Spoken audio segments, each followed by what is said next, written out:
Por volta do ano de 1500, os portugueses vieram até o Brasil. Na verdade, o objetivo deles não era exatamente vir até aqui, mas sim eles acabaram se perdendo no caminho até as Índias, em busca de temperos e especiarias. Os portugueses em questão eram Pedro Álvares Cabral e a sua trupe das grandes navegações. Assim que eles chegaram nesse novo território, eles já relataram a coroa portuguesa, e logo depois foi fundada uma colônia aqui, chamada de Brasil. Originalmente, seu nome tem como significado vermelho como brasa, que faz referência a uma madeira muito comum na região em que eles desembarcaram, que era o pau-brasil. Também esse pau-brasil foi muito explorado pelos portugueses. Para facilitar, nós podemos dividir a sociedade brasileira em 3 grandes períodos, que seria o período pré-colonial, o período colonial e o período pós-colonial. O que eu vou comentar agora seria o período pré-colonial. Antes da vinda dos portugueses, o Brasil era dividido em diversas tribos dos povos originários. Os povos originários tinham uma divisão hierárquica muito bem definida até. Meio que a base da pirâmide hierárquica, nós teríamos, por exemplo, caçadores, pescadores, pessoas que eram designadas especificamente para fazer, por exemplo, potes, cestos ou coisas assim. E nós tínhamos o líder da tribo, que seria o cacique. A sociedade colonial começa com a vinda dos portugueses, desde que eles chegaram aqui. Eles enviaram a carta até a coroa portuguesa, que definiu que ali seria o território deles. Depois disso, foi feito o tal Tratado de Tordesilhas. Esse Tratado de Tordesilhas definiu o quê? Tanta parte do mundo seria do Portugal, tanta parte do mundo seria da Espanha. Feita essa divisão, Portugal disse, não quero só isso aqui de território, eu quero mais. E eles começaram a se expandir para dentro do Brasil, mais para o interior. Essa expansão foi feita pela coroa portuguesa juntamente com os grandes burgueses da época. Normalmente eram pessoas afiliadas ao reino, pessoas conhecidas que tinham bastante influência.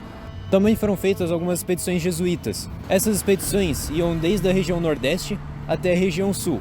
Essas expedições jesuítas foram extremamente importantes para a disseminação da fé cristã no Brasil.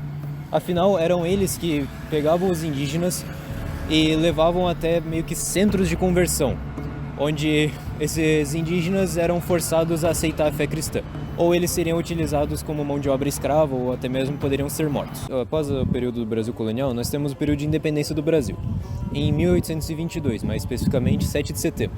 Tiveram 2 grandes eventos que trouxeram grandes choques culturais para a nossa sociedade.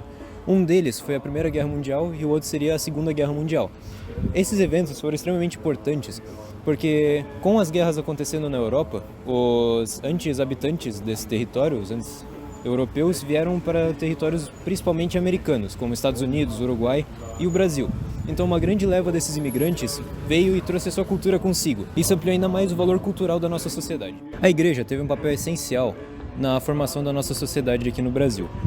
Com as missões jesuítas, eles catequetizaram os indígenas, os povos originários, desde o período das capitanias. Então, nesse período que começou a grande propagação do catolicismo aqui na região. Dessa propagação do catolicismo, houve a fundição com algumas culturas, por exemplo, africanas e também dos próprios povos originários, os indígenas. E dessa propagação e mistura entre as duas culturas, tanto europeia quanto africana, criou-se o chamado folclore brasileiro, que nós conhecemos até hoje, com algumas criaturas como, por exemplo, o lobisomem, a Yara, a Cuca, por exemplo. Muitas dessas histórias são retratadas em séries infantis, como, por exemplo, o Sítio do Pica-Pau Amarelo, que é uma boa referência, porque a gente pode ver que muitos elementos da nossa cultura são retratados. Bom dia, meu nome é Thiago, eu sou o apresentador do vídeo.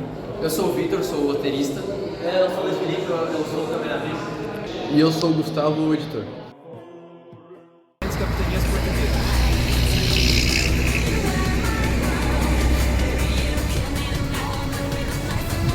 Aqueles que não vai dar.